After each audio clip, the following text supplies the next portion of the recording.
Live from Dallas-Fort Worth, this is WFAA News. Right now on midday, the jury in the Aaron Dean murder trial is about to begin deliberations very shortly here after 6 days of testimony. Thanks for joining us this midday. I'm Jason Whiteley. Let's start and get right out to the courthouse there in Fort Worth, where senior crime and justice reporter Rebecca Lopez has been covering this case from the very beginning. Rebecca, how soon will the jury get the case? And I guess more importantly, have the closing arguments wrapped up yet?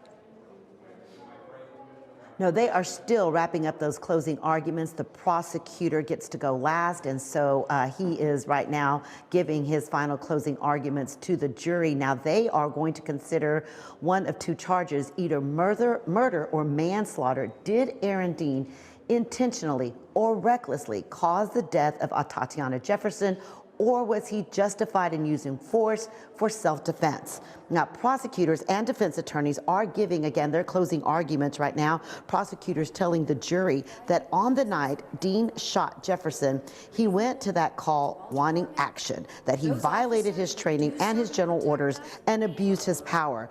They say Jefferson should have been safe in the sanctity of her home, but was killed by an officer who put himself in danger, and Atatiana paid the price. Dean's attorneys say he thought when he arrived at her home that he thought there was a burglary in progress and he was out there doing his job. He says Jefferson pointed a gun at him. He was in full uniform, that she was standing at her window, and when he saw that gun, had no choice but to use deadly force. They've waited for this day. Everybody in this room and all the rooms outside of this room and everybody in this community has waited for today. Because today you say you can't create the danger and then claim self-defense. We want to feel safe in our own home. She had those rights up until the point she pointed a firearm at a Fort Worth police officer.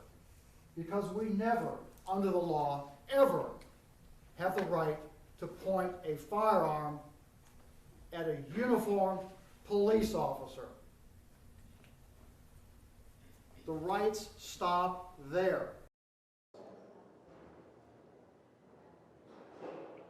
This jury will be sequestered if they cannot reach a verdict today. The judge says during deliberations, they will be sequestered. That means they won't get a cell phone. They will have to stay in a hotel room. They won't be allowed to go home. And he does not want them watching any kind of, obviously, media or getting on the internet or anything like that.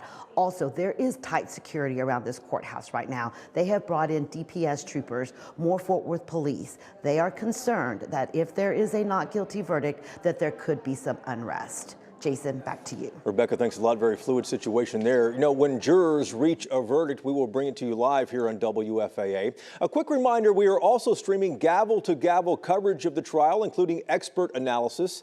You can watch that stream right now at WFAA.com, on WFAA's YouTube channel, and on WFAA Plus if you have the Roku app.